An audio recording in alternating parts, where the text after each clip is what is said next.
Are you losing power in your workouts long before you feel overtrained and wondering why recovery keeps getting harder even when your plan looks solid?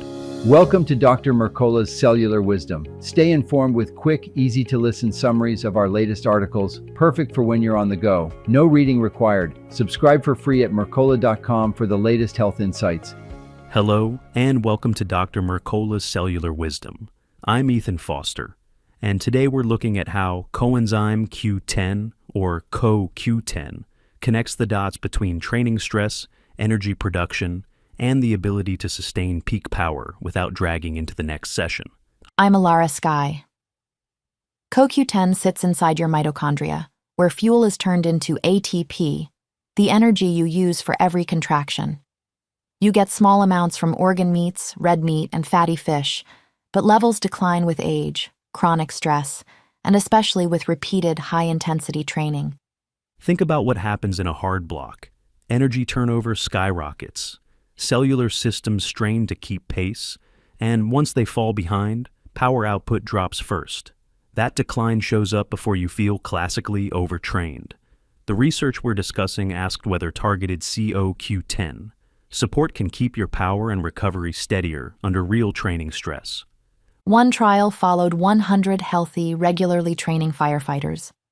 Over 2 weeks, 200 milligrams of CoQ10 per day led to more repetitions and higher average loads in circuit weight training compared to placebo. What stands out is that perceived exertion stayed similar. More work, same effort. So the benefit wasn't just motivation, but usable energy under load. Objective metrics backed that up. During bench press assessments, the CoQ10 group posted higher peak power and force at multiple test points. As fatigue accumulated across sets and days, their values remained higher, suggesting better resilience rather than a one-off bump. Markers of muscle damage also told a clear story. After demanding sessions, especially on day 2, when cumulative fatigue peaked, the supplemented group showed lower blood signs of muscle breakdown. The likely reason is reduced oxidative stress inside muscle fibers, limiting membrane and protein damage during repeated efforts. Mechanistically, that lines up. CoQ10 participates directly in the electron transport chain, accelerating ATP recycling between contractions. There's also evidence of improved nitric oxide signaling and vasodilation, which means better delivery of oxygen and nutrients while you're working, so less early fade when the pace is high. A separate line of research looked at endurance stress and antioxidant reserves. Competitive rugby players performed a single 40-minute high-intensity run. Without supplementation, circulating CoQ10 dropped by roughly 3.6% to 4.5% immediately after the bout, and muscle damage markers spiked. After a month of CoQ10, those levels stayed more stable and intracellular reactive oxygen species fell during recovery at 90 and 150 minutes. That stability matters because a rapid antioxidant drain is one-way hard exercise backfires.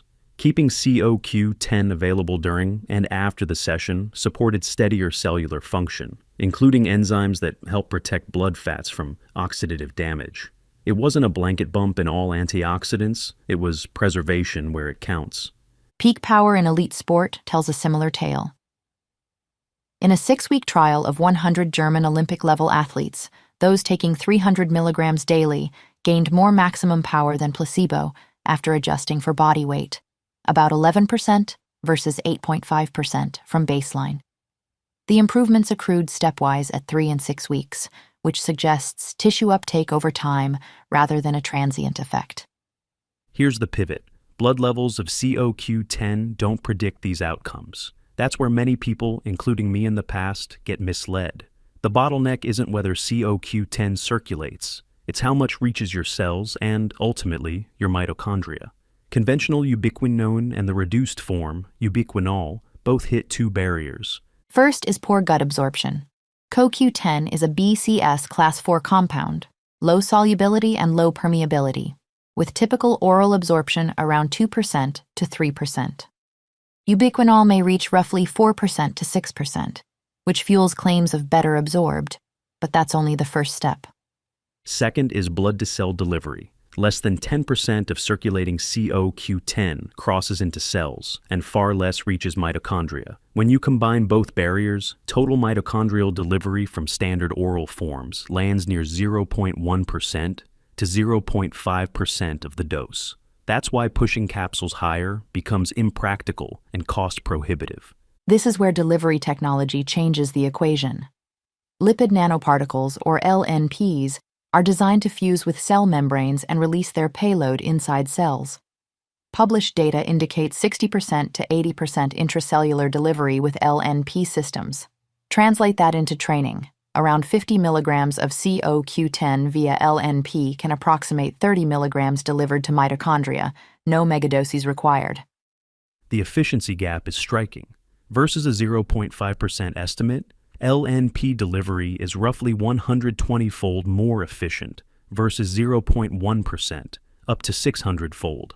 The bottom line is that the real failure point of conventional CO, Q10, and ubiquinol is delivery, not the redox form. Blood numbers don't equal access, and access doesn't guarantee mitochondrial entry.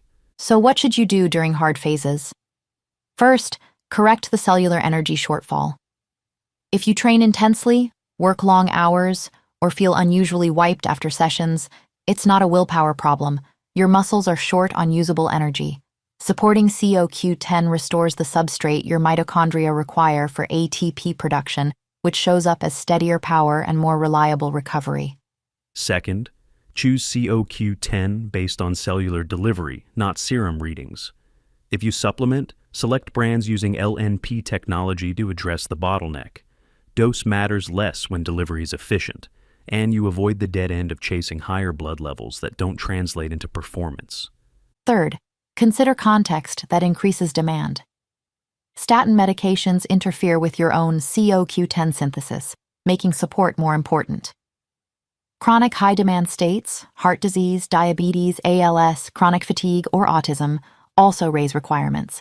In these situations, the delivery method becomes even more critical. It's also worth noting training structure. High-intensity work belongs in strategic doses rather than daily by default. When you match intensity with adequate recovery and ensure mitochondrial fuel is available, you feel the difference. Less mid-set collapse, smoother session-to-session consistency, and fewer signs that damage is outstripping repair. One last clarification. The athlete studies didn't rely on subjective hype. They measured repetitions, load, peak power, movement speed, force output, and biochemical markers across realistic training windows. Benefits appeared within 2 weeks in trained adults and continued building over 6 weeks in elite competitors. Your action plan is straightforward. If your power drops too soon, your soreness lingers, or your progress stalls during demanding blocks, address mitochondrial support first. Look for CoQ10, delivered via lipid nanoparticles, so more of what you swallow arrives where it's needed, and expect the payoff to show up as steadier power under fatigue and cleaner recovery between sessions. Today's challenge: during your next 2-week training phase, track a simple marker of output, total reps at a fixed load or peak power on a standard test, and note recovery signs like next-day soreness. If you choose to supplement, use an LNP-delivered CoQ10 and document the changes. You'll see whether energy availability is the missing link for you. Thank you for watching Dr. Mercola's Cellular Wisdom. We'll see you on the next episode. Thanks for watching. Subscribe now and click the notification bell so you never miss an update.